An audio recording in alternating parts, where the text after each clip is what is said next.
Ilagay lang natin ang karne sa isang malaking lalagyan at ihalo na natin dito ang bawang. Itong bawang ay hiniwa lang natin ng maliliit na piraso. Ngayon naman ay ilagay na natin dito ang toyo at haluin ng mabuti.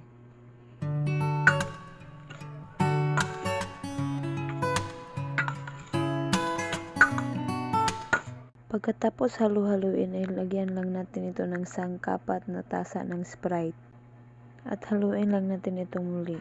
Pagkatapos natin itong haluin ay papabayaan lang natin mababad ang karne dito sa toyo na may bawang at Sprite. Pagkatapos nating mababad ay piprituhin muna natin ang karne sa loob ng 5 minuto.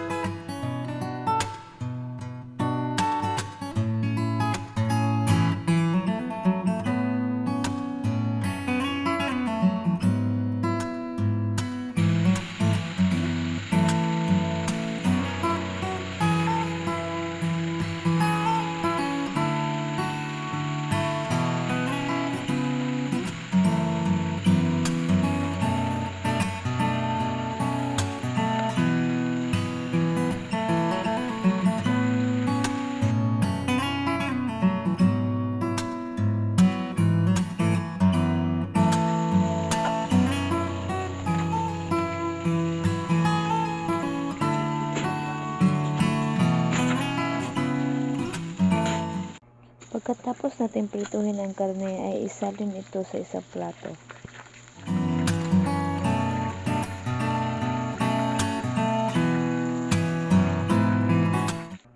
Sa parehong mantika ay magprito tayo ng dinikdik na bawang at hiniwang sibuyas. Ilagay na din natin ang baboy na prinito natin kanina.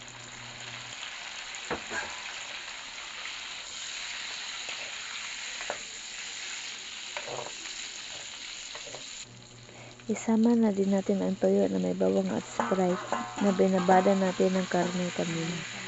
At haluin ito sandali.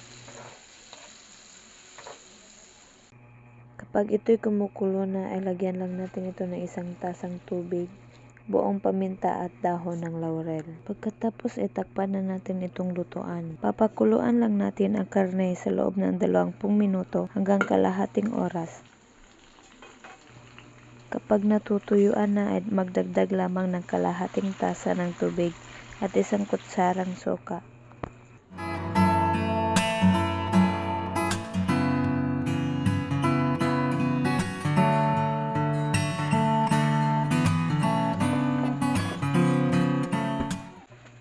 Pagkatapos maluto ay ihain na.